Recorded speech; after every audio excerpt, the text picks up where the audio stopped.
Continuando con el curso virtual Potencial de los bosques en la salud, hoy trataremos dentro del módulo 2 el tema espacios multisensoriales naturales.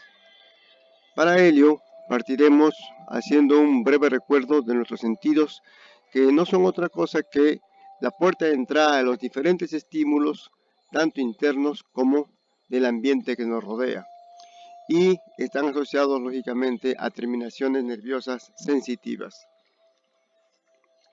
Cuando hablamos de espacio multisensorial natural, nos estamos refiriendo a aquel espacio en el cual se considera que es nula o mínima la intervención humana y que lo caracteriza una atmósfera forestal en el caso de los bosques, bastante determinada por los semioquímicos, por los compuestos orgánicos volátiles, por los fitocidas que veremos luego en el curso, por sonidos naturales. Sin embargo, a su vez, este espacio multisensorial natural se puede ver perjudicado por las personas que ingresan a este ámbito, por cuanto muchas veces se ve a todas las plantas como algo homogéneo, lo que se llama ceguera a lo verde, sin poder distinguir los detalles de cada planta en cuanto a su forma, estructura, características de las hojas, aromas, etc. Y también a veces se enfatiza mucho por parte de los visitantes a espacios naturales en el avistamiento de aves y grandes mamíferos. Los espacios verdes nos proporcionan servicios ecosistémicos que para el presente curso nos interesa mucho en el campo de la salud y el bienestar humano, además de mejorar la salud mental y mejorar en general las condiciones de enfermedad que tiene una persona, principalmente en lo que se relaciona a condiciones asociadas a enfermedades no transmisibles. La naturaleza tiene un vínculo con la biodiversidad, con los servicios ecosistémicos y con la salud, por cuanto los espacios verdes mejoran la salud y bienestar humano por contener a la biodiversidad, la que a su vez es el sustento de los bienes y servicios ecosistémicos. En consecuencia, la biodiversidad contribuye a mejorar positivamente la salud y bienestar humano. De otro lado, la estructura del espacio natural, la estructura verde y su diversidad funcional, atribuida principalmente a la diversidad forestal, mitiga, atenúa la contaminación atmosférica, a la vez son hospederos de una microbiota ambiental que median los efectos de la biodiversidad sobre enfermedades inflamatorias crónicas, que lo vamos a ver, atribuidos a los fitocidas. Cuando hablamos de compuestos químicos, hay que hacer relación al concepto y al área de estudio denominada ecología química. La ecología química se refiere a aquellas interacciones que hay entre especies, dentro de la especie también, y que están relacionadas a comunicación química.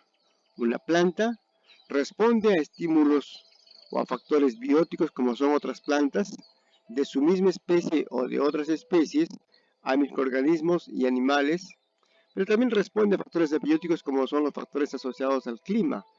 Todos ellos influyen en el sentido que va a haber expresión génica para la síntesis de determinados compuestos orgánicos volátiles, que son los que veremos a continuación. Estos compuestos orgánicos volátiles tienen diversas funciones, tanto, por ejemplo, para protegerla de la radiación solar, en el caso de ser antioxidantes, para permitir la comunicación entre plantas, para facilitar la polinización por parte de insectos, como agentes antimicrobianos, y en general para permitir una comunicación a través de la raíz con otras especies y para controlar la herbivoria atribuida a insectos principalmente. Acá vemos en este gráfico de que los compuestos orgánicos volátiles permiten atraer, por ejemplo, a dispersores de semillas, tienen un efecto contrario contra los hongos y contra las bacterias, facilitan la actividad de los polinizadores, a su vez pueden ser negativos para otras especies en el sentido de eliminar esta competencia, lo cual constituye lo que se denomina alelopatía, entre otras condiciones en las que intervienen estos mediadores químicos. Estos mediadores químicos, que son químicos de señal, se denominan semioquímicos y los hay dentro de una misma especie, en el caso se denominan entonces feromonas, y tienen un rol en la actividad sexual, en alarma, en agregación, etc. Pero también pueden permitir la comunicación entre especies diferentes. En ese caso se denominan aleloquímicos y pueden ser favorables al receptor, no hacia el emisor, denominándose cairomonas.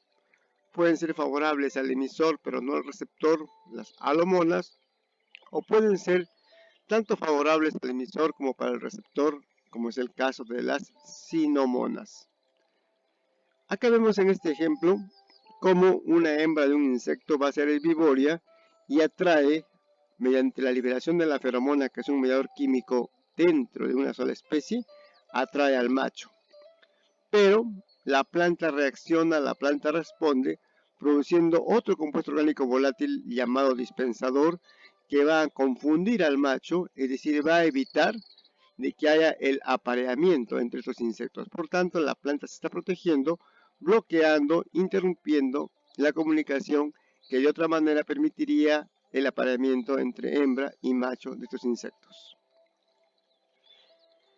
Estos compuestos orgánicos volátiles lo forman las plantas para protegerse del daño oxidativo, para protegerse de patógenos, para eliminar la competencia a través de la alelopatía, para controlar el envejecimiento celular, para atraer a parasitoides de estadios inmaduros de otros insectos que están haciendo herbivoria, y en general para defenderse a través de la producción de proteínas y otros metabolitos. Estos compuestos orgánicos volátiles se producen a través de la acetilcoenzima A en relación al ciclo de Krebs, el piruvato, el fosfonol piruvato, a través de diferentes vías, en el cual nos interesa, acá vamos a enfatizar, nos interesan los monoterpenos. Los monoterpenos son los principales compuestos orgánicos volátiles que se pueden reconocer en un ambiente natural y son precisamente los olores reconocidos, las fragancias naturales reconocidas en ese espacio. Acá vemos en esta foto cómo un árbol produce diferentes compuestos en sus estructuras, tanto a nivel de membranas celulares como a nivel de paredes celulares, en los cloroplastos, en las glándulas que producen resina, en las hojas, en las raíces. Acá enfatizaremos nosotros que a nivel de cloroplasto se forman compuestos que son derivados de una unidad básica llamada el isopreno, en los cuales, como señalamos, los monoterpenos son los que tienen una importancia clave en lo que es la presencia de aromas en el bosque. Cuando hablamos de agentes de curación forestal, se tiene que la investigación ha demostrado que caminar conscientemente en el bosque afecta positivamente la fisiología del caminante. Pero uno se pregunta cuál sería la causa de este fenómeno observado. Hay algo que está en la atmósfera del bosque. Son precisamente estos compuestos orgánicos volátiles que ahora se van a denominar específicamente fitoncidas, por cuanto son precisamente liberados por las plantas y los árboles para protegerlos de infecciones y ataques por bacterias, hongos e insectos. ¿De qué manera los fitoncidas, que tienen un rol ecológico importante en el ecosistema forestal, afectan nuestra fisiología y nuestra condición de salud? Cuando nosotros inhalamos fitoncidas, nuestro sistema inmune se potencia, de tal manera que es capaz de enfrentar mejor la infección y la enfermedad. Acá tenemos ejemplos de fitoncidas que, repetimos, son monoterpenos, como el limoneno, que hay en buena cantidad, por ejemplo, en el limón, el betapineno, que hay en buena cantidad en el árbol de pino. Sin embargo, también lo producen otras especies, pero en cantidades variables. Los fitoncidas, entonces, son compuestos orgánicos volátiles que se producen como una respuesta de las plantas a factores ambientales y en consecuencia contribuyen a la mantención de su homeostasis. Los fitoncidas son metabolitos secundarios, potenciadores de la inmunidad derivados de terpenos. Entre ellos, repetimos, principalmente los monoterpenos. Este concepto de fitoncidas fue propuesto por el Dr. Boris Tokin, un bioquímico ruso, en el año 1956, cuando publicó un libro con un médico japonés, Kamiyama Keisou. En esta foto podemos entender de que cuando uno ingresa al área boscosa va a estar expuesto a fitoncidas, lo cual va a repercutir favorablemente en nuestro estado de salud, y a la vez lo contrario. Cuando dejamos el bosque estamos propensos a enfermedades por no estar expuestos precisamente a fitoncidas en espacios naturales. En este artículo se puede demostrar que los fitoncidas, en este caso aceites esenciales de los árboles, inducen la actividad de las células natural killer. Estas células natural killer, o llamadas asesinos naturales, son linfocitos que se producen a nivel de la médula ósea y que tienen una función clave en la inmunidad. Se encuentran principalmente en los nódulos linfoides y en la sangre, y están asociados principalmente para protegernos de condiciones, por ejemplo, como es el caso del cáncer y el VIH-Sida. En esta otra publicación también se tiene un artículo en el cual se menciona el efecto positivo de los fitoncidas de los árboles sobre la función de las células natural killer humanas.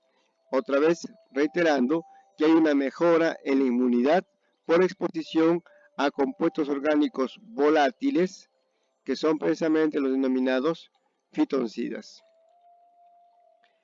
Estos fitoncidas, estos compuestos orgánicos volátiles que tienen una importancia en la mejora de las condiciones de salud, son básicamente, principalmente, monoterpenos, que se forman por la polimerización de dos unidades de isopreno. Entre ellos tenemos a los terpenoides como el mentol, el timol, el carbacrol, pero también tenemos a otros como el limoneno, el terpineno, etc. Repetimos, los monoterpenos se producen en las plantas por la polimerización de dos unidades básicas de isopreno, y así se tienen monoterpenos lineales o de cadena abierta o monoterpenos cíclicos de cadena cerrada. El poder de los fitoncidas, entonces, como sustancias liberadas por las plantas y los árboles, generalmente significa y que generalmente constituyen el aroma del bosque. Los fitoncidas no solo existen en los bosques, también pueden ser hallados en vegetales y en frutas. Después de que los constituyentes de los fitoncidas fueron identificados, experimentos fueron conducidos para ver cómo ellos podrían beneficiar la salud humana, como lo hemos evidenciado en los trabajos que mencionamos en las diapositivas anteriores. En consecuencia, el efecto terapéutico de la exposición a los bosques puede ser difícil de ser completamente explicados por sola exposición a fitoncidas, pero más probablemente el escenario verde, el color verde relajante, los sonidos naturales de los cursos de agua, por ejemplo, y de las aves, ¿no? El aroma natural de los árboles, las plantas y las flores en estos ecosistemas complejos, todos juegan un rol en la mejora del estado de salud. Por ello, la terapia forestal es un buen ejemplo de cómo nuestra salud es dependiente de la salud de nuestro ecosistema. Concluiremos con este pensamiento que señala: cuando paseas por el bosque estás aspirando su poder de curación.